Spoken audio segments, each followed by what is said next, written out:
Bismillahirrahmanirrahim. Assalamualaikum warahmatullahi wabarakatuh. Alhamdulillah, salatu wassalamu ala rasulillah wa ala alihi wa sahbihi wa ala. Hadirin hadirat yang dirahmati oleh Allah subhanahu wa ta'ala. Kita lanjutkan pengajian kita tentang sirah nabawiyah. Pada pertemuan sebelumnya telah kita bahas tentang terjadinya Bai'atul Aqabah yang kedua, yang kemudian utusan kaum Ansar pulang ke kota Madinah, kemudian mereka pun berdakwah sebelum hijrahnya Nabi sallallahu alaihi wasallam. Maka orang-orang pun banyak yang masuk Islam. Keluarga mereka masuk Islam, kerabat mereka masuk Islam, ya, pembesar-pembesar mereka masuk Islam, dan hampir seluruhnya masuk Islam kecuali segelintir kecil yang belum masuk Islam.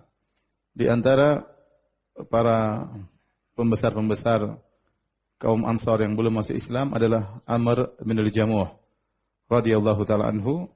Ya, dia masuk Islam juga, tetapi kisah Islamnya agak aneh disebutkan oleh para ulama. Ya, Amr bin al-Jamuh memiliki seorang anak yang bernama Mu'adz bin Amr, dan Mu'adz bin Amr bin al-Jamuh termasuk yang ikut serta dalam Bai'atul Aqabah. Dan Amr radhiyallahu anhu dahulunya memiliki sebuah patung yang terbuat dari kayu disebut dengan Manat. Dan ini kebiasaan orang-orang jahiliyah dahulu, mereka membuat patung mereka, ada yang dari kayu, ada yang dari batu, ya. Tatkala anaknya masuk Islam, kemudian orang-orang di sekelilingnya juga, para pemuda juga masuk Islam, di antaranya Mu'adz bin Jabal dan anak-anak muda yang lainnya, maka mereka mengganggu Amr bin Jamuh radhiyallahu anhu. Tatkala di malam hari anak-anak muda tersebut pun masuk rumah Amr bin Jamuh, lantas mengambil berhalanya, kemudian dibawa pergi dari rumahnya, kemudian dilemparkan di tempat, di sebuah lubang tempat kotorannya yang dibuang oleh Banu Salimah. Situ ada kotoran, ada macam-macam, ya. Dalam kondisi patungnya terbalik di atas kepalanya. Jika tiba pagi hari, maka Amr bingung, dia cari Tuhannya. Ya. Dia bilang, celaka, siapa yang telah berbuat kezaliman terhadap Tuhanku? Maka dia pun di pagi hari dia cari Tuhannya, dan dia dapati Tuhannya sedang tersungkur di dalam sebuah lubang yang penuh dengan kotoran. Maka dia ambil Tuhannya tersebut, berhalanya tersebut, lantas dia cuci, dia bersihkan, dia kasih minyak wangi. Setelah itu dia berkata kepada berhala tersebut, "Ama wallahi law a'lamu man fa'ala bika hadza la ukhziyannahu." Demi Allah, kalau saya tahu siapa yang bikin begini sama engkau wahai Tuhanku, aku akan hinakan dia. Kemudian tatkala di sore hari dan di malam hari dia pun tidur, maka anak-anak muda itu datang lagi, termasuk anaknya, ya, Mu'adz bin Amr dan teman-temannya. Lalu mereka pun mengambil berhala tersebut, dibawa pergi, lalu dilemparkan lagi ke lubang yang lain yang isi kotoran-kotoran. Maka pagi-pagi dia cari lagi, mana Tuhanku? Maka dia pun bersihkan Tuhannya, kemudian dia mandikan, kemudian dia kasih minyak wangi, kemudian dia taruh lagi di tempatnya. Dan besoknya begitu lagi. Dan terjadi berulang-ulang, ya. Akhirnya dia jengkel, maka suatu hari dia ambil pedang, dia gantungkan di berhalanya tersebut. Dia berkata kepada Tuhannya, "Inni wallahi la a'lamu man yasna'u bika ma ara." Wahai Tuhanku, demi Allah aku tidak tahu siapa yang bikin kayak begini sama engkau. Fa in kana fika khairun famtani, ya. Fa hadha sayf ma'aka. Ini pedang sama engkau, kalau memang engkau ada kebaikan, bela dirimu. Tatkala tiba sore hari, dia pun tidur. Kembali anaknya dan teman-temannya mengganggunya. Maka mereka pun mengambil patung tersebut. Ya, kemudian mereka ambil pedangnya dan mereka bawa patung tersebut, dan dibawa ada mereka bawa pula bangkai anjing, kemudian diikat sama patung tersebut. Kemudian mereka lemparkan ke salah satu sumur yang isinya kotoran, ya. Kemudian tatkala pagi hari Amr bin Jamuh lihat Tuhannya mau dia sembah tidak ada. Maka dia cari lagi di mana Tuhannya. Mulai dia keliling cari tempat sampah. Akhirnya dia dapat Tuhannya lagi terbalik dan lagi diikat dengan bangkai anjing. Tatkala dia lihat Tuhannya dalam kondisi terhina, diikat dengan bangkai anjing, maka dia sadar bahwasanya ini tidak pantas jadi Tuhan, maka kembalilah kesadarannya. Dia tahu bahwasanya patung-patung tidaklah beri manfaat, tidak beri kemudaratan, maka setelah itu dia pun masuk Islam. Ini contoh orang masuk Islam dikerjain sama anaknya sendiri. Dan akhirnya dia menjadi seorang sahabat mulia dan akhirnya akan meninggal dunia mati syahid dalam perang Uhud. Ya, Amr bin Jamuh dalam perang Uhud dia dalam kondisi pincang. Rasulullah SAW kasih uzur dia tidak ikut perang karena kakinya pincang. Tapi anak-anaknya 4 orang kalau tidak salah semuanya berjihad dalam perang Uhud. Maka dia berkata, ya Rasulullah, dia ingin mati syahid. Seandainya aku berperang dan mati syahid dalam medan pertempuran kali ini, apakah pincangku akan menginjak surga? Kata Nabi SAW, iya. Kalau kau meninggal, kau akan menginjak surga dalam kondisi kakimu tidak pincang lagi. Maka dia pun maju dalam medan pertempuran, akhirnya dia meninggal dunia. Hadirin hadirat yang dirahmati Allah Subhanahu wa taala, kita akan berbicara tentang hijrah, ya. Bagaimana Nabi dan para sahabat berhijrah dari Mekah menuju Madinah. Sebelumnya kita cerita sedikit tentang kota Madinah, ya. Kota Madinah adalah kota yang disiapkan oleh Allah sebagai tempat hijrahnya para sahabat. Di antara keistimewaan kota Madinah ya secara bentuknya strategis untuk peperangan. Ya, kenapa? Karena kota Madinah terdiri atas harrotan. Harrotan itu, harrah adalah kumpulan batu yang cadas, yang hitam, ya, yang tidak bisa ditempuh dengan kuda, tidak bisa dilalui oleh kuda dan tidak bisa apalagi onta. Dan itu terdiri atas harrah gharbiyah, harrah syarqiyah. Jadi kota Madinah sebelah timur dan sebelah barat isinya batu-batu. Sehingga kota Madinah terlindungi. Musuh enggak mungkin datang dari timur maupun dari barat. Kita bicara tentang zaman dahulu yang orang-orang berperang datang dengan pasukan berkuda atau naik onta. Karena medan seperti itu yang tidak sebatu-batu itu tidak mungkin dilewati. Antum kalau berangkat dari Mekah menuju Madinah, terkadang kita naik mobil, antum lihat sebelah kanan kiri terkadang ada harah, yaitu kumpulan batu. Bukan padang pasir, padang batu. Batu-batu keras, enggak mungkin dilewati oleh kuda maupun onta. Dan kota Madinah seperti itu, sebelah timur kumpulan batu, sebelah barat juga kumpulan batu. Kemudian sebelah selatan berisi kebun-kebun korma yang padat, yang juga sulit untuk ditempuh oleh kuda ataupun onta. Kalau ingin menyerang dari selatan pun susah karena kebun-kebun yang sangat padat merepotkan. Biasanya pasukan datang melewati ruangan yang terbuka. Satu-satunya tempat yang terbuka hanya sebelah utara. Hanya sebelah utara kota Madinah. Makanya tatkala perang Khandaq, Nabi SAW membuat parit sebelah utara. Karena itulah satu-satunya daerah yang terbuka. Nabi tidak buat sebelah timur, sebelah barat, sebelah selatan, enggak perlu. Yang Nabi buat sebelah mana? Sebelah utara, sehingga dibuat Khandaq, orang tidak bisa lewat. Ini kondisi kota Madinah yang strategis. Kemudian kota Madinah posisinya juga strategis karena dia berada antara Mekah dan negeri Syam. Antara Mekah dan negeri Syam. Jadi Mekah sebelah selatan, kemudian kota Madinah, baru negeri Syam. Ya, dari Mekah ke Madinah sekitar 450 km, dari Madinah ke negeri Syam sekitar 700 km. Nah, orang-orang Quraisy mata pencarian mereka adalah dengan berdagang, dan mereka berdagang ke negeri mana?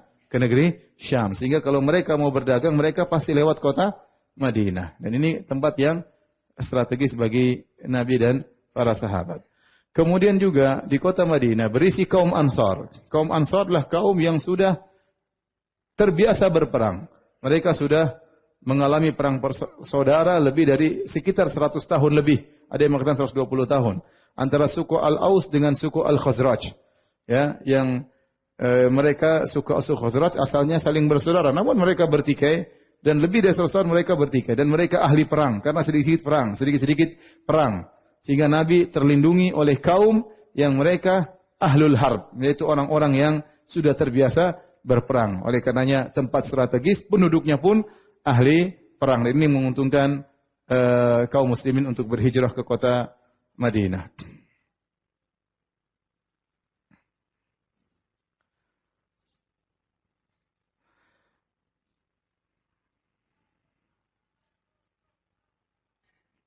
Baik hadirin dan hadirat yang hati Allah Subhanahu wa taala.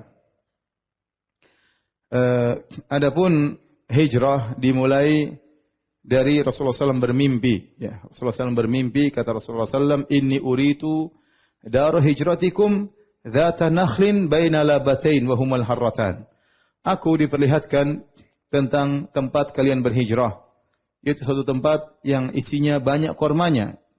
Banyak kebun korma. Dan di antara dua kumpulan batu harrah yang tadi kita sebutkan. Kumpulan padang batu.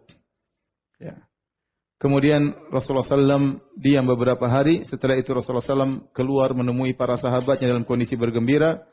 Beliau berkata, Qad ukhbirtu bidari hijratikum wa hiya Yathrib. Tadinya dikabarkan, diperlihatkan oleh Nabi hanya sekedar bentuk negeri tersebut. Karena Nabi tidak pernah ke kota Madinah. Ya, Nabi tidak pernah, Nabi pernah dulu waktu masih kecil ya. Tapi Nabi tidak begitu hafal. Karena tempat yang seperti itu banyak. Yang ada kebun-kebun korma begitu banyak ya. Tapi Nabi tidak jelas begitu melihat kondisi seperti itu, dia tidak menyangka kalau itu kota Madinah. Sampai akhirnya Rasulullah SAW diperlihatkan kedua kali, ternyata adalah Yathrib. Yathrib adalah Madinah. Faman aradal khuruj falyakhruj ilaiha. Kata Nabi, barang siapa yang ingin berhijrah, maka berhijrahlah. Dalam hadis yang lain, hadis riwayat Bukhari dan Muslim, kata Nabi SAW, Ru'aitu fil manami ani uhajiru min Makkah ila ardi biha nakhlun. Aku lihat dalam mimpiku, aku berhijrah dari Mekah menuju tempat yang penuh dengan korma. Fadhahaba wahli ila annaha al-yamamah au hajar. Aku menyangka tempat tersebutlah Yamamah atau Hajar yang juga penuh dengan kebun korma. Kan di Jazirah banyak tempat-tempat yang penuh dengan korma. Yamamah, ada Hajar, ada Khaybar, penuh dengan korma. Ya. Fa idza hiyal madinatu Yathrib. Ternyata kota tersebut kota Madinah atau Yathrib. Kemudian Nabi SAW juga bersama dalam hadisnya, Umirtu bi qaryatin ta'kulul qura. Aku diperintahkan untuk berhijrah ke suatu negeri yang akan memakan negeri-negeri yang lainnya. Ini isyarat bahwasanya kota Madinah akan menjadi ibu kota yang akan menundukkan banyak kota. Ya. Maka Nabi mengatakan, aku diperintahkan untuk berhijrah ke suatu negeri yang akan memakan kota-kota yang lainnya. Yaquluna Yathrib. Mereka berkata kota Yathrib, wahiyal Madinah. Kota tersebut adalah Madinah. Tanfin nasa kama yanfil kir khabathal hadid. Kota Madinah akan mengusir orang-orang yang buruk sebagaimana alat pandai besi akan menghilangkan karat dari besinya. Maka para sahabat tatkala mendengar kabar untuk berhijrah ke kota Madinah, tadinya mereka berhijrah ke negeri Habasyah. Negeri Habasyah susah. Habasyah negeri yang jauh, kemudian harus naik kapal. Di Ethiopia, kemudian mereka bukan orang Arab, ya tempatnya juga tidak cocok bagi mereka, lebih miskin dari kota Mekah, ya kurang pas. Ya, tetapi di Madinah mereka lebih senang karena Madinah masih sisir Arab, masih orang-orang Arab, kemudian perkebunan subur. Maka berangkatlah para sahabat, mulailah mereka berhijrah. Ya mereka keluar diam-diam, ada yang berjalan, ada yang naik kendaraan, yang bisa berhijrah, berhijrah. Adapun Nabi SAW, beliau tidak berhijrah. Beliau menunggu perintah dari Allah Subhanahu wa taala, bahkan beliau termasuk orang-orang yang paling terakhir berhijrah menuju kota Madinah. Rasulullah SAW ingin seluruh para sahabat berhijrah, lihat mereka aman sudah berpindah, baru Nabi belakangan berhijrah.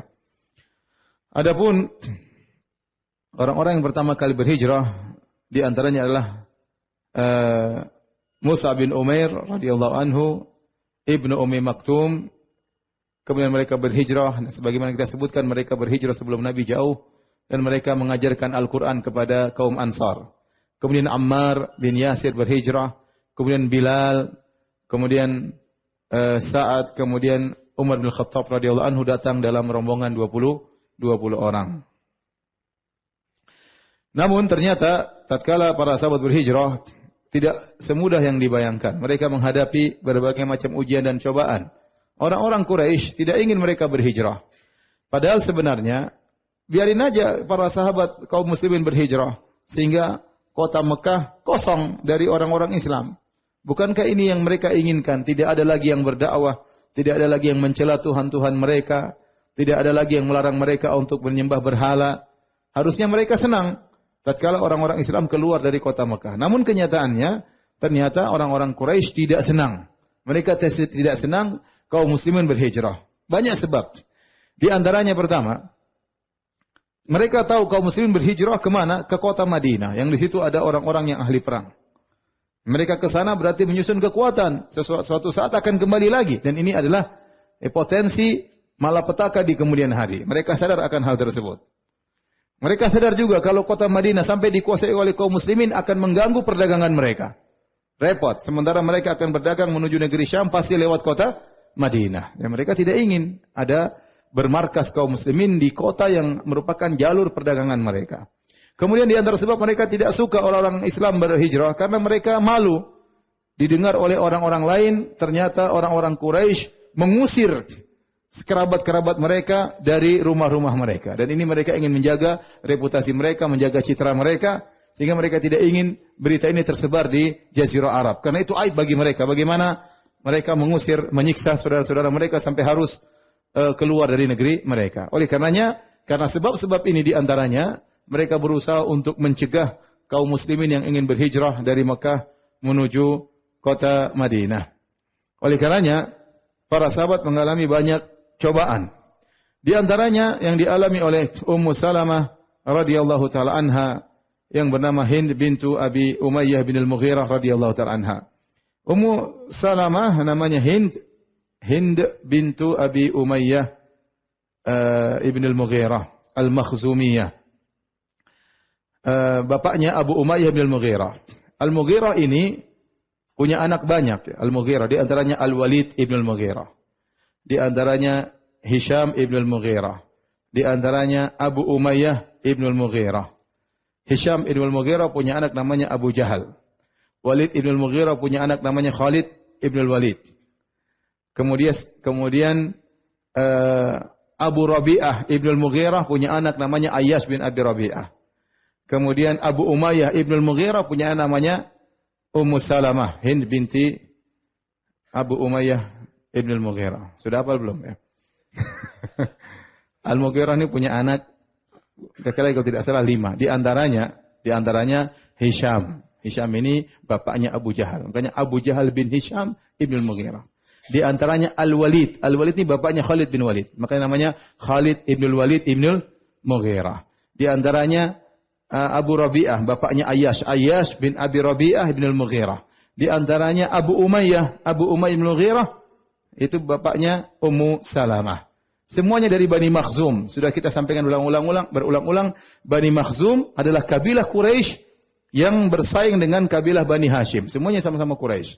Tetapi Bani Makhzum memiliki tokoh-tokoh hebat di Mekah, sebagaimana Bani Hashim juga memiliki tokoh-tokoh hebat di Mekah. Seperti Abu Talib, seperti Al-Abbas bin Abdul Muttalib, seperti Abu Lahab. Ini tokoh-tokoh Bani Hashim. Bani Makhzum juga ada Abu Jahal, ada Walid bin Mughirah, ada tokoh-tokoh hebat. Nah, di antara cucunya Al-Mughirah, Al-Makhzumi adalah Ummu Salamah.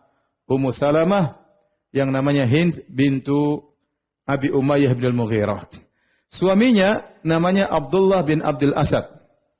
Dan Abu Salamah namanya Abdullah bin Abdul Asad. Abu Salamah ini adalah sepupunya Nabi SAW. Karena Abu Salamah ibunya namanya Barrah bintu Abdul Muttalib. Barrah bintu Abdul Muttalib. Jadi Barrah itu saudarinya bapaknya Nabi Abdullah. Abdullah bin Abdul Muttalib. Abu Talib bin Abdul Muttalib. Abu Lahab bin Abdul Muttalib. Di antaranya Barrah bintu Abdul Muttalib. Jadi Nabi SAW dengan Abu Salamah sepupuan. Apalagi ternyata Abu Salamah saudara susuan juga bagi Nabi. Selain sepupunya, saudara susuan. Karena Nabi disusui oleh Thuwaibah, budaknya Abu Lahab. Dan setelah itu Thuwaibah menyusui Abu Salamah radhiyallahu anhu. Sehingga Nabi dan Abu Salamah sepupuan sekaligus saudara susuan. Paham tidak? Baik. Enggak paham, enggak masalah. Lanjut. Ummu Salamah adalah wanita yang pertama kali berhijrah ke kota Madinah. Dalam hadis disebutkan dari Mujahid, Ummu Salamah awwalu dha'inatin qadimatil Madinah muhajiratan. Dia adalah wanita yang pertama kali datang kota Madinah dalam kondisi berhijrah. Adapun ujian yang dialami oleh Ummu Salamah, maka disebutkan oleh Ibnu Ishaq dalam sirahnya dengan sanad yang hasan. Kita dengarkan Ummu Salamah bercerita tentang kisahnya ujian yang dia hadapi dipisahkan antara dia dan suaminya dan putranya. Ummu Salamah berkata, "Lamma ajma Abu Salamah al-khuruj ila al-Madinah, rahala li ba'irahu, thumma hamalani alaihi." Tatkala Abu Salamah sudah bertekad untuk berhijrah, maka dia pun mendatangkan onta, kemudian dia naikkan aku di atas ontaku. Kemudian dia meletakkan putra kami, Salamah, ya, di atas pangkuanku. Thumma kharaja bi yaqudu bi ba'irahu. Kemudian dia pun keluar dari kota Mekah sambil menuntun ontaku. Tiba-tiba dilihat oleh Rijalu Banil Mughirah. Tiba-tiba dilihat oleh paman-pamanku dari anak-anaknya Al-Mughirah, ya. Maka mereka pun menghadang suamiku dan mereka mencegah suamiku. Kata mereka, "Engkau pergi silakan, tapi ini putri kami mau dibawa kemana?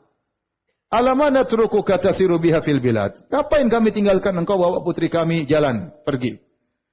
Kemudian mereka pun fanaza'u khitamal ba'ir min yadihi. Maka paman-pamanku segera mengambil, merebut tali kekang ontaku dari tangan suamiku. Kemudian mereka pun mengambilku dari suamiku.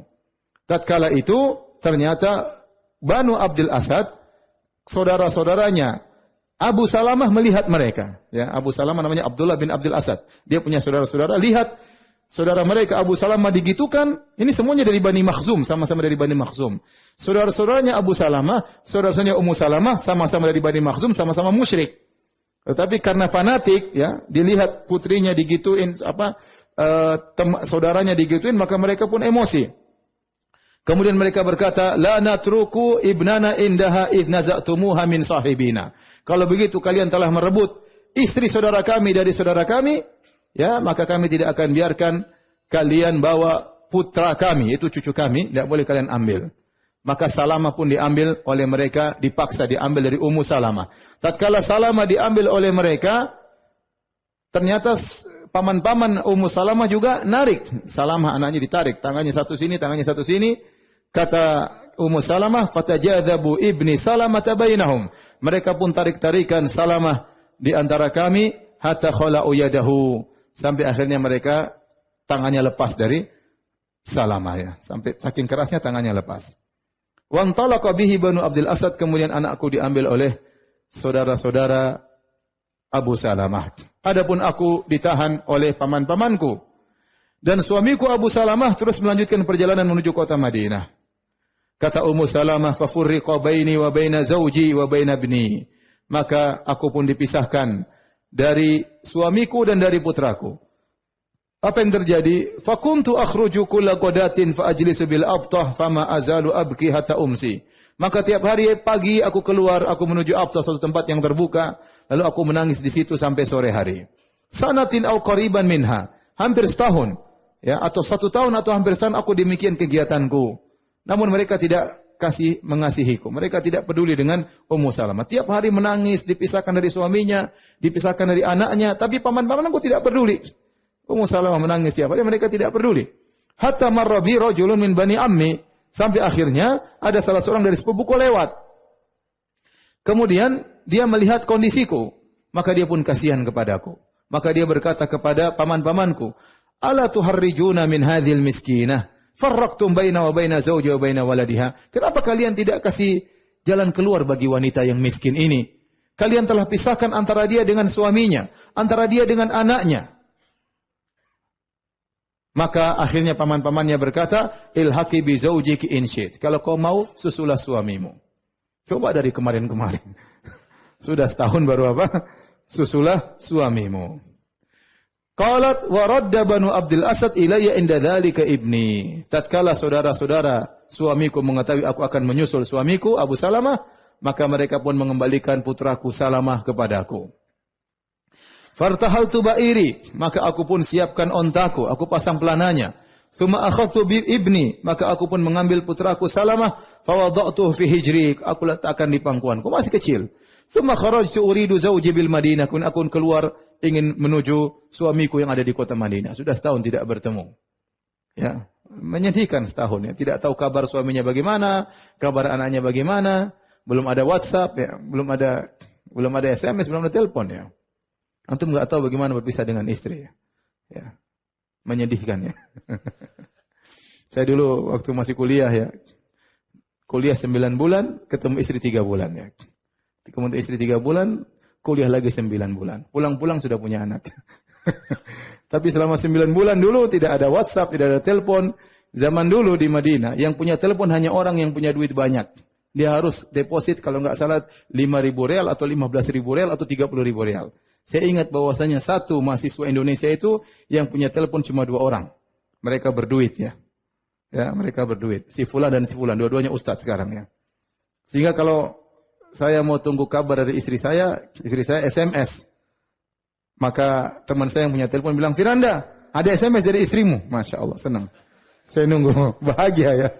Sampai teman saya itu keluyuran. Dia pulang malam, mungkin sudah jam 11, jam 12 baru datang. Saya nungguin daripada Isya, mau lihat SMS istri. Begitu saya buka SMS, ternyata error. Jadi berpisah dari istri itu sangat tidak enak. Kalau ada suami yang suka berpisah dari istri, suami berbahaya. Baik, akhirnya sudah setahun Ummu Salamah terpisah dari suaminya, maka dia pun dengan semangat berangkat menuju suaminya. Kemudian, "Tsumma kharajtu uridu zawji bil Madinah." Qalat wa ma ma'i ahadun min khalqillah. Tidak seorang pun bersamaku tatkala itu dalam perjalanan. Faqultu, aku berkata, "Ataballagu biman laqitu hatta aqduma ala zawji." Aku akan, kalau ketemu siapa saja, aku akan berjalan bersamanya. Ya, menemaniku sampai di Madinah. Susah, perjalanan 450 kilo, perempuan sendirian. Ya, enggak ada orang, pokoknya ketemu siapa saja saya akan numpang dia sampai di kota Madinah. Hatta idza kuntu bi Tan'im, sampai aku tiba di Tan'im. Tan'im itu kira-kira 6 kilo dari Masjidil Haram, tanah halal terdekat. Laqitu Utsman bin Talhah. Aku bertemu dengan Utsman bin Talhah bin Abi Talhah radhiyallahu taala anhu. Akha Bani Abdiddar, dari Bani Abdiddar, Quraisy juga tapi dari Bani Abdiddar. Faqala li, "Ila aina ya binta Abi Umayyah?" Hendak kemana pergi wahai putrinya Abu Umayyah?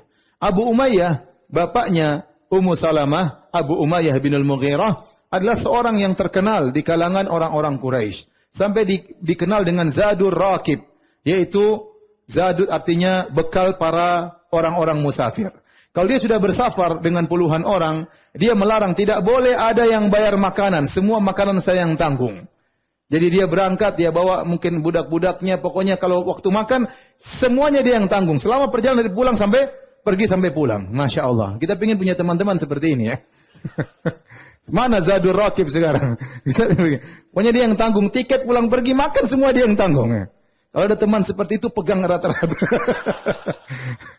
Dia dikenal dengan Zadur Raqib. Maka orang kenal bapaknya adalah min ajwadil Arab, orang yang sangat dermawan.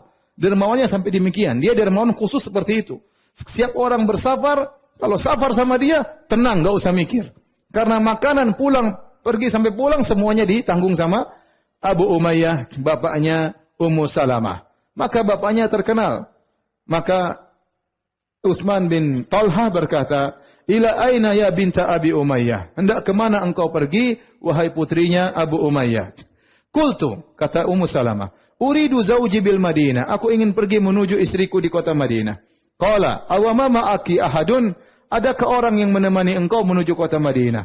Qalat, "La, tidak ada yang menemaniku." Wallah, demi Allah tidak ada yang menemaniku.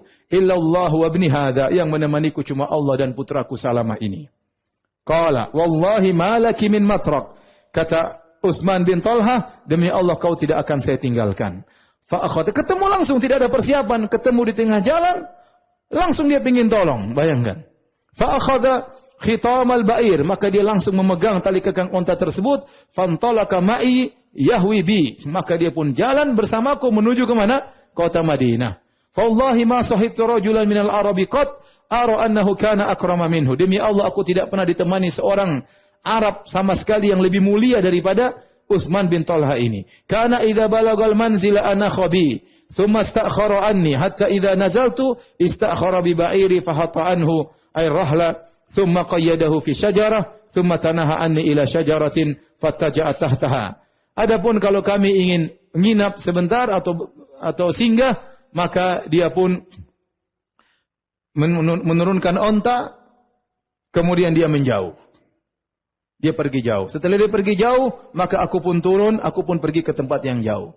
Setelah itu dia datang lagi, baru kemudian dia bawa onta tersebut, kemudian dia ikat dan dia tidur di sana di tempat yang jauh. Itu kebiasaan dia. Ya. Kemudian fa idza dana rawah qama ila ba'iri faqaddamahu farahalahu thumma istakhara anni faqala irkabi. Adapun kalau waktu berangkat lagi, maka dia ontanya dia lepas dari pohon, kemudian dia bawa, dia taruh dekat aku, kemudian dia pasang pelananya, dia dudukkan ontanya, kemudian bilang silakan naik, kemudian dia pergi dulu. Dia tidak nungguin Ummu Salamah naik, enggak. Dia pergi dulu. Setelah itu kemudian Ummu Salamah apa? Naik. Setelah dia naik baru dia datang, setelah Ummu Salamah naik baru datang, baru kemudian dia tuntun lagi Ummu Salamah. Inilah yang menakjubkan Ummu Salamah. Lelaki ini laki yang amanah. Tidak mengambil kesempatan dalam apa? Kesempitan. Ya. Dia perhatian sama wanita ini. Ini istri orang, maka dia hormati ya wanita ini. Inilah seorang putri dari Abu Umayyah, seorang yang terkenal dengan kedermawanannya. Maka Utsman bin Talha mensikapi Ummu Salamah dengan penuh penghormatan. Ya. Padahal beda agama. Utsman bin Talha masih musyrik tatkala itu. Sementara Ummu Salamah seorang wanita muslimah yang terbuang di kota Mekah. Tapi kemanusiaannya, sifat Arabnya muncul dan dia pun menghormati Ummu Salamah. Dia tidak kemudian jalan-jalan sama Ummu Salamah ngobrol-ngobrol. Ya. Gimana sudah berapa lama? Enggak, ngobrol di jalan aja. Jalan aja. Ya, dia tidak diminta tahu ini istrinya orang.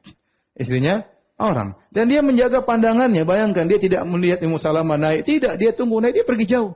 Sudah naik, datang baru datang, kemudian dia pergi. Ya, maka seorang bertakwa kepada Allah, fitnah wanita di zaman sekarang luar biasa. Kalau ngobrol sama istri orang, hati-hati ya. Ingat ini istri orang, istri teman Anda, istri saudara Anda. Maka jangan sampai kemudian ngobrol sama istri orang tanpa dihadiri oleh suaminya. Kalau ada suaminya nggak ada masalah. Tapi kalau nggak ada suaminya, ketawa ketiwi, ngobrol sampai setengah jam, 1 jam, ada apa ngobrol sama istri orang? Ngobrol sama istri sendiri 5 menit sudah capek. Sama istri orang setengah jam apa? Kuat. Ya hati-hati. Ini nggak benar ya. Nggak benar. Orang sudah terfitnah. Ya sebagian orang teleponan sama istri orang lain, ya. Sama istri orang lain setengah jam sampai 1 jam. Ngapain? Ada apa? Ya. Kenapa ente betah setengah jam? Enggak, ini lagi bicara masalah agama. Bicara masalah agama sampai setengah jam sama istri orang. Sudah bicara sama saya aja, Mas. Ngapain sama istri orang bicara agama? Oleh karena seorang berhati-hati, fitnah wanita bisa menimpa siapa saja. Dan fitnah wanita tidak pandang bulu. Tidak pandang bulu apakah orang berjenggot atau tidak berjenggot. Bukan berarti jenggot Anda panjang berarti Anda selamat dari fitnah wanita. Enggak, fitnah wanita bahaya.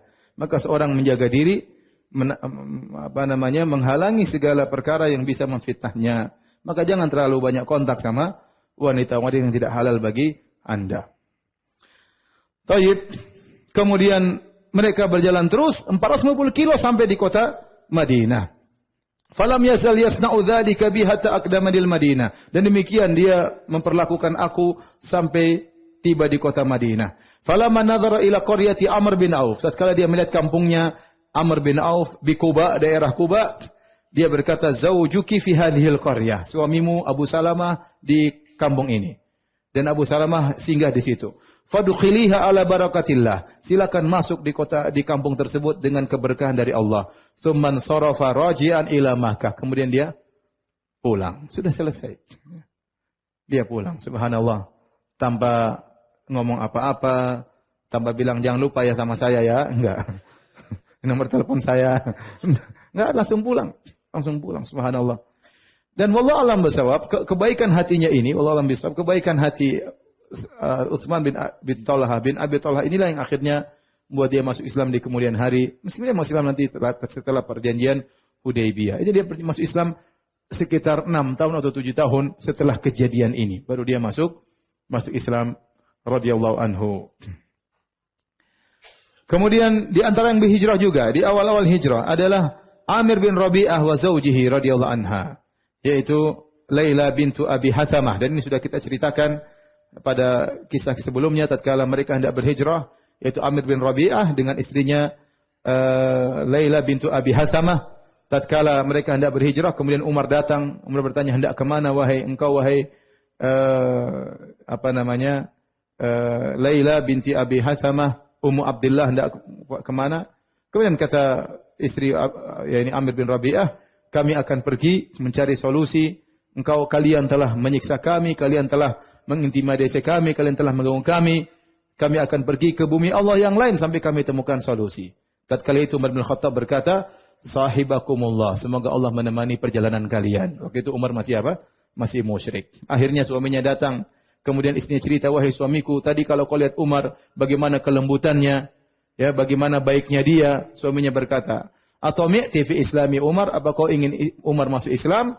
Kata dia, iya wahai suamiku. Kata suaminya, tidak akan masuk Islam Umar sampai keledai bapaknya masuk Islam. Ya. Ini sudah kita ceritakan. Inilah Amir bin Rabi'ah dan istrinya Laila bintu Abi Hathamah. Kemudian hijrahnya Banu Jahshin. Banu Jahshin mereka memiliki rumah di kota Mekah. Di situ ada Abdullah bin Jahshin, ada saudaranya Abu Ahmad, Abad bin Jahshin. Kemudian ada yang lainnya Zainab bintu Jahshin. Kemudian Hamnah bintu Jahshin. Ini semua Banu Jahshin, anak-anak Jahsh, semuanya pergi. Semuanya pergi meninggalkan kota Mekah untuk berhijrah. Hijrah sekeluarga. Adik, kakak, semuanya berangkat menuju ke kota Madinah. Setelah mereka pergi dari rumah mereka kosong. Jadi mereka waktu berhijrah, mereka meninggalkan rumah mereka. Mereka meninggalkan harta mereka. Mereka meninggalkan perdagangan mereka. Ya, rumah mereka mungkin sejak mereka kecil di situ harus mereka tinggalkan. Kemudian mereka tinggalkan rumah dalam kondisi kosong. Tatkala rumah mereka dalam kondisi kosong, maka Abu Jahal, Al-Abbas bin Abdul Muttalib, kemudian Utbah bin Rabi'ah, ini tokoh-tokoh kaum musyrikin, mereka naik di suatu tempat yang tinggi, mereka lihat rumahnya Jahash dari kejauhan, terbuka pintunya, tertiup angin. Tidak ada orangnya. Tidak ada isinya. Maka Utbah berkata, asbahat daru Bani Jahshin khala'an min ahliha. Jadilah rumah Banu Jahshin kosong, tidak ada penghuninya. Ya. Kemudian Abu Jahal berkata kepada Abbas, Al-Abbas bin Abdul Muttalib, pamannya Nabi dan dia masih musyrik, "Hadza min amali ibni akhika hadza, farraqa jama'atana wa shattata amrana wa qata'a bainana." Ini gara-gara ponakanmu wahai Abbas. Ini kerjaan ponakanmu. Lihat, dia telah memisahkan jamaah kita. Ya, memporak-porandakan jamaah kita, merusak urusan kita. Gara-gara ponakanmu. Padahal gara-gara dia. Abu Jahal yang bikin masalah di kota Mekah. Yang menyiksa, kalau enggak ada yang menyiksa, ngapain mereka pindah? Ya, ngapain mereka berhijrah? Mereka berhijrah karena disiksa oleh Abu Jahal CS. Ya. Oleh karenanya Abu Jahal ini melemparkan kesalahan kepada Rasulullah sallallahu alaihi wasallam. Kemudian di antara yang berhijrah adalah Umar bin Khattab dan Ayyash bin Abi Rabi'ah. Umar bin Khattab radhiyallahu anhu berhijrah ya bersama dua temannya, yaitu Hisham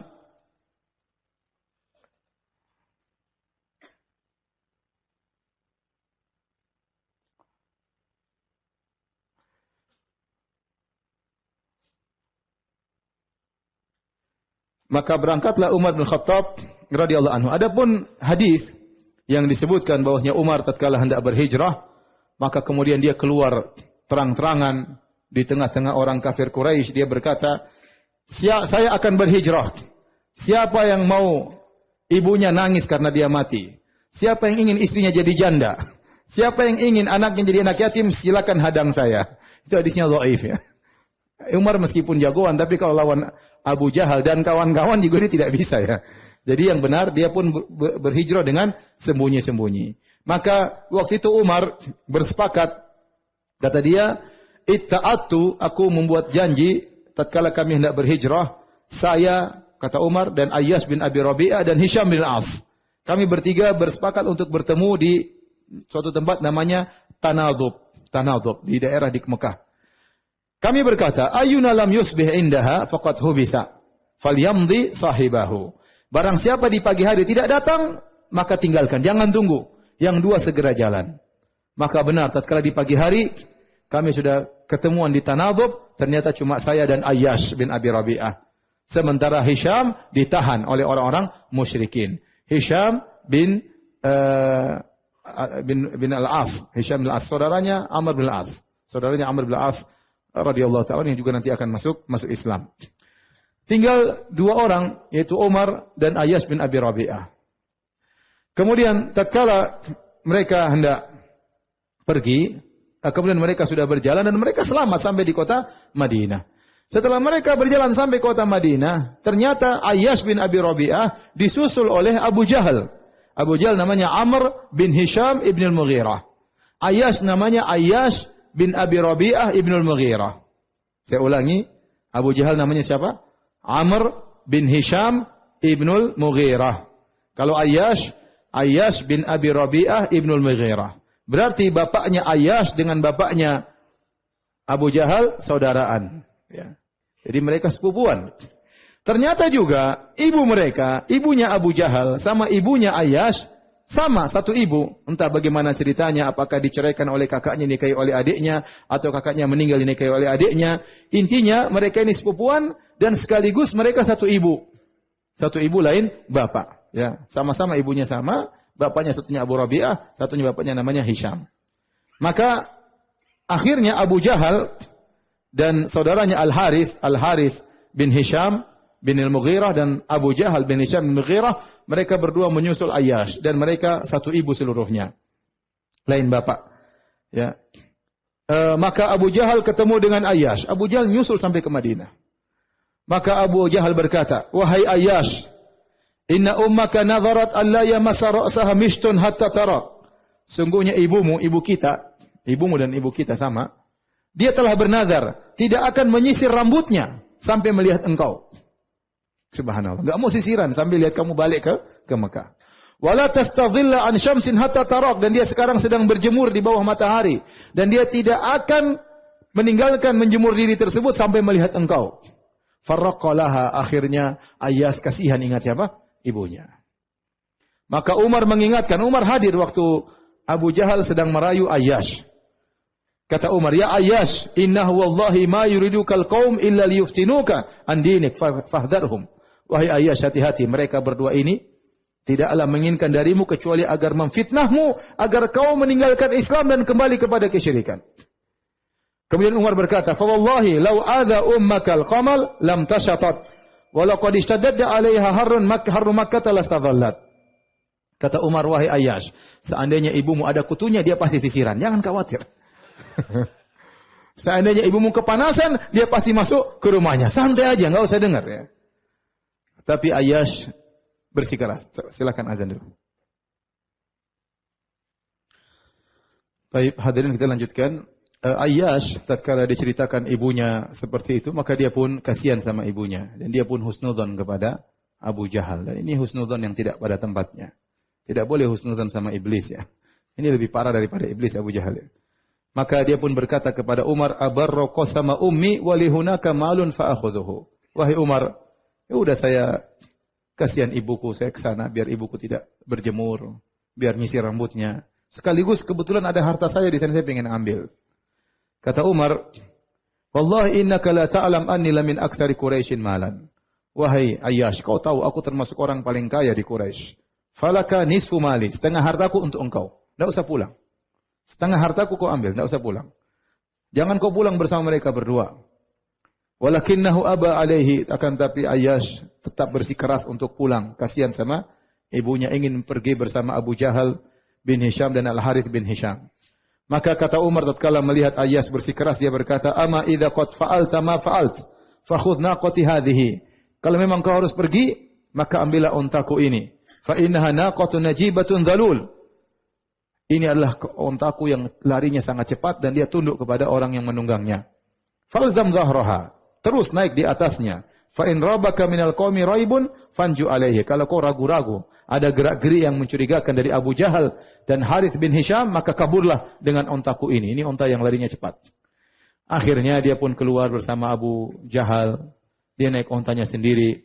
Abu Jahal naik ontanya sama saudaranya. Tatkala di tengah perjalanan, Abu Jahal berkata, "Ya bena akhi, wahai putra saudaraku, wahai sepupuku, ontaku ini susah untuk dibawa naik, ya. Ditunggangi susah. Maukah engkau bergantian naik, saya naik ontamu, ya, gantian?" Kata Ayyash, "Bala, silakan." Dia baik rupanya. Akhirnya dia pun taruh ontanya, dia turun. Begitu dia turun, langsung ditangkap oleh Abu Jahal dan saudaranya. Kemudian diikat, kemudian masuk dalam kota Mekah sambil menghinakan Ayyash bin Abi Rabi'ah. Inilah kerjaan Abu Jahal. Baik, Nabi SAW waktu tahu Ayyash bin Abi Rabi'ah diikat oleh Abu Jahal, kemudian tidak boleh berhijrah, maka Nabi SAW dalam solatnya berdoa, ya, karena dia lama baru kemudian menyusul Nabi. Setelah itu baru Nabi setelah berhijrah, dia masih ditahan di kota Mekah, tidak bisa berhijrah. Belakangan setelah lama Nabi di kota Madinah, Nabi berdoa setelah mengucapkan Sami Allahu liman hamidah, ya, di solat subuh. Kemudian Nabi berdoa dalam kunutnya, Nabi berkata, Allahumma anjil Walid bin al-Walid wa Salama bin Hisham wa Ayyash bin Abi Rabi'ah wal mustata'afina minal mu'minin. Ya Allah, selamatkan Al-Walid bin Walid. Itu Walid bin Walid, saudaranya Khalid bin Walid. Walid bin Walid sudah masuk Islam, Khalid belum. Wa Salama bin Hisham, sama saudaranya Abu Jahal. Salama bin Hisham, selamatkanlah mereka. Wa Ayyash bin Abi Rabi'ah, tertahan. Dan orang-orang lemah dari kaum mukminin di kota Mekah agar mereka bisa menyusul kota ke Madinah. Akhirnya Ayyash tatkala mendapatkan kesempatan maka dia pun berangkat menuju kota Madinah menyusul Nabi sallallahu alaihi wasallam. Demikian saja kajian kita lanjutkan insyaallah kesempatan yang lain. Kalau ada yang bertanya saya persilakan.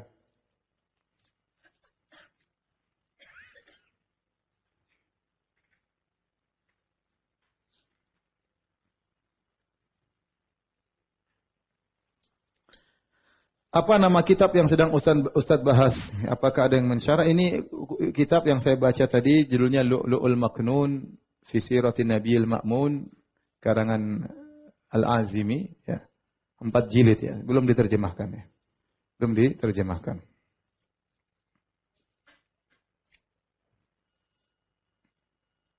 Mohon doanya Ustaz, anak ada niatan untuk menikah tahun depan. Masih lama tahun depan. Semoga Allah Ta'ala permudah jalannya dan bisa cepat terkumpul biayanya. Amin. Amin ya Rabbal Alamin. Kasihan ya.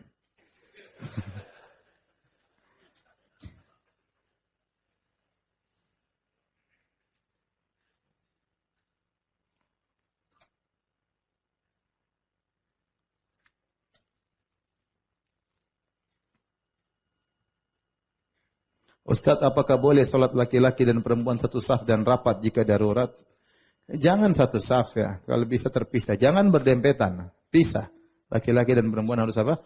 Pisah. Kalau darurat tidak ada tempat, seperti sebagian di mall tempatnya sempit, ya akhirnya terkadang laki-laki sebelah kanan, perempuan sebelah kiri, ya. Tapi jangan rapat, jangan apa? Berdempetan, ya. Kalau darurat mau diapain lagi? Ya? Hukum asalnya laki di depan, perempuan di belakang. Tapi dalam kondisi darurat, mudah-mudahan tidak mengapa. Tapi asalnya tidak demikian ya.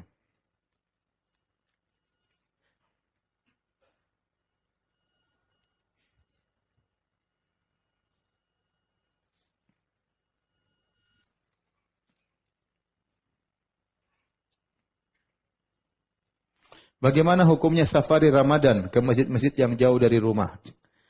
Ngapain ngabisin waktu ke masjid jauh-jauh ya? Kita kalau tidak ada tujuan tertentu, misalnya pengajian lain cerita, kita ada pengajian tertentu misalnya, atau ada masjid di suatu tempat yang mungkin imamnya bacanya enak sampai khatam, maka kita ke sana, enggak ada masalah. Tapi kalau kita jadwalkan hari ini masjid ini, besok masjid sana, ya, saya rasa tidak perlu ya, tidak perlu ya, kecuali ada kemaslahatan yang khusus ya. Dan kalau sampai safar tidak boleh, kalau tidak safar tidak mengapa. Tapi kalau sampai safar, sampai jauh sekali, ingin sholat di masjid di Bandung misalnya, atau masjid di tempat yang jauh, ini maka tidak boleh. Karena Nabi SAW bersabda, La tushaddur rihal illa ila salasati masajid.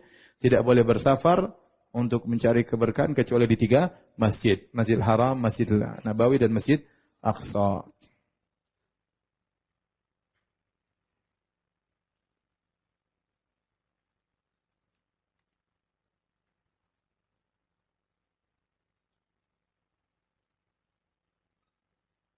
Istri saya keguguran ketika usia kandungan 12 minggu. Dari pemeriksaan dokter memang terlihat janin tidak berkembang. Apa hukum darah yang keluar setelah guguran sama dengan nifas? Kalau belum terbentuk dan belum 120 hari, belum 4 bulan, maka tidak dikatakan nifas ya. Tapi darah penyakit, bukan darah haid tapi darah apa? Penyakit. Tidak apa salat ya. Apa salat. Beda kalau sudah misalnya 120 hari kelihatan bentuk ya. Ya, ini mungkin lain cerita. Tapi kalau apa namanya sebelum 120 hari berarti belum ada ruhnya dan apalagi belum berbentuk.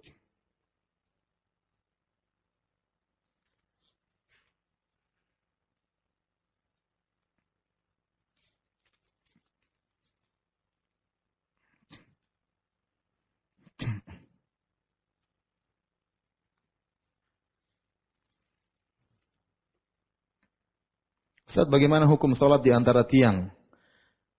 Solat di antara tiang, solat baina sawari, hukum asalnya makruh. Tetapi kalau masjid sudah full, tidak mengapa, tidak makruh lagi. Tetapi kalau masjid masih kosong, maka hendaknya dihindari solat di antara dua tiang. Kalaupun solat tetap aja sah, cuma hukumnya makruh.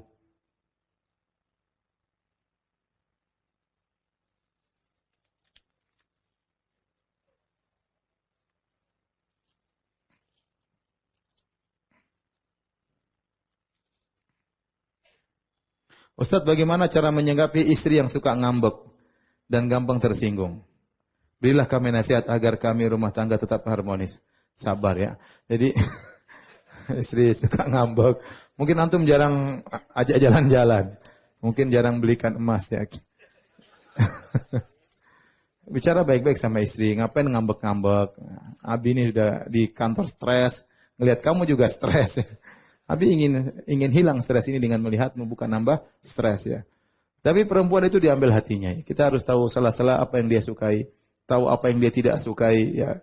Sebagaimana seorang suami berusaha mengenali apa yang disukai oleh istri dan tidak disukai, istri juga hendaknya mengenali apa yang disukai suami dan tidak disukai oleh suami. Itu mengurangi ngambek-ngambek seperti itu ya. Berdoa sama Allah biar istri tidak ngambekan ya.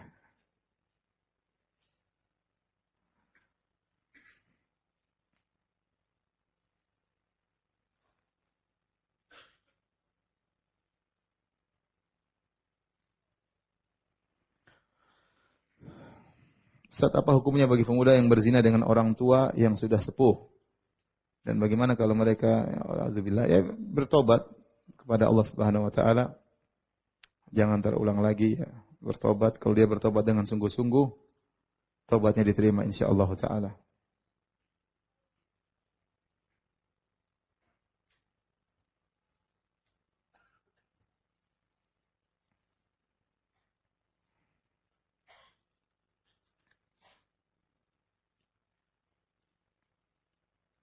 Saya ingin bertanya, apakah Ibnu Taimiyah berpendapat bahwa Allah adalah seorang pemuda berambut ikal berada di surga? Ini bohong ya. Ini dosa besar ya. Ibnu Taimiyah tidak berpendapat demikian. Ibnu Taimiyah menyampaikan hadis tentang hadis yang sahih, ra'aitu rabbi fi ahsani surah. Kata Nabi sallallahu alaihi wasallam, aku melihat dalam mimpiku Allah Subhanahu wa taala, dalam mimpi aku lihat dalam bentuk yang terindah. Dalam sebagian riwayat dalam bentuk seorang pemuda ya, pemuda yang intinya yang tampan ya. Dan lihat dalam mimpi bukan berarti Allah seperti itu. Dan ini dijelaskan oleh Taimiyah, dia bantah. Hadis ini maksudnya bukan bentuk Allah seperti itu. Karena apa yang dilihat dalam mimpi itu bukan kenyataan. Contoh seperti raja dalam kisah Nabi Yusuf berkata, "Inni ara sab'a baqaratin simanin ya'kuluhunna sab'un ijaf wa sab'a sumbulatin khudrin." Kata dia, aku melihat 7 sapi yang gemuk, wa ukhra yabisat, aku melihat 7 sapi yang gemuk dimakan oleh 7 sapi yang kurus, dan aku melihat ada bulir yang hijau dan ada bulir yang kering. Apa maksudnya? Bukan berarti kenyataannya ada sapi hijau dimakan sapi gemuk dimakan sapi kurus, tapi ini adalah ibarat dari bahwasanya akan ada musim panen selama 7 tahun, kemudian datang musim kemarau selama 7 tahun. Jadi sapi kurus ibarat dari musim kemarau, sapi hijau ibarat dari apa? Ibarat dari musim panen. Tatkala Nabi berkata dalam hadisnya, ra'aitu fil manami rabbi fi ahsani surah. Aku melihat dalam mimpiku Tuhanku Allah dalam bentuk yang terindah, dalam sebagian riwayat dalam bentuk seorang pemuda. Bukan berarti Allah seperti tidak, tetapi Rasulullah melihat keindahan ya, dan yang dilihat bukan berarti kenyataannya seperti ini. Ini dijelaskan oleh Ibnu Taimiyah. Justru Ibnu Taimiyah menjelaskan tidak demikian. Ini malah ada orang berdusta mengatakan Ibnu Taimiyah mengatakan Allah bentuknya seperti apa? Pemuda. Kalau Ibnu Taimiyah begitu, kafirlah Ibnu Taimiyah ya. Orang terkadang bohong, tidak tahu malu. Ini akan diminta pertanggungjawaban pada hari kiamat kala. Ibnu Taimiyah rahimahullah seorang yang sangat alim, dipuji oleh para ulama ya, Dan lihat buku tebal menjelaskan tentang pujian terhadap Ibnu Taimiyah. Ibnu Hajar Al-Asqalani mengatakan Ibnu Taimiyah seperti matahari, tidak perlu dijelaskan. Cukup muridnya Ibnu Qayyim sudah menunjukkan hebatnya gurunya Ibnu Taimiyah. Ibnu Taimiyah berjihad melawan Tatar. Ente apa yang bisa ente lakukan? Ya, Ibnu Taimiyah menulis buku begitu banyak.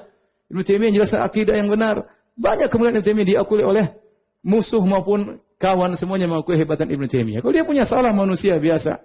Tetapi kalau kemudian menuduh dia seperti ini kebohongan luar biasa. Orang tidak tahu malu. Ya. Nuduh Ibnu Taimiyah mengatakan alam adalah qadim seperti pendapat falasifah untuk mengkafirkan Ibnu Taimiyah. Dusta juga. Jadi memang banyak orang kalau nggak suka, ya, kemudian mencela dengan kedustaan. Oleh karenanya Al-Aini, penulis kitab Umdatul Qari dari mazhab Hanafi mengatakan yang mencela Ibnu Taimiyah adalah si goblok bin si jahil bin si bahlul, ya intinya begitulah. Ya, ini nggak ngerti kemudian mencela sembarangan, ya. Nggak ngerti, dusta lagi. Tapi demikian saja kajian kita. Subhanakallah bihamdik asyhadu an la ilaha illa anta astaghfiruka wa atubu ilaik. Assalamualaikum warahmatullahi wabarakatuh.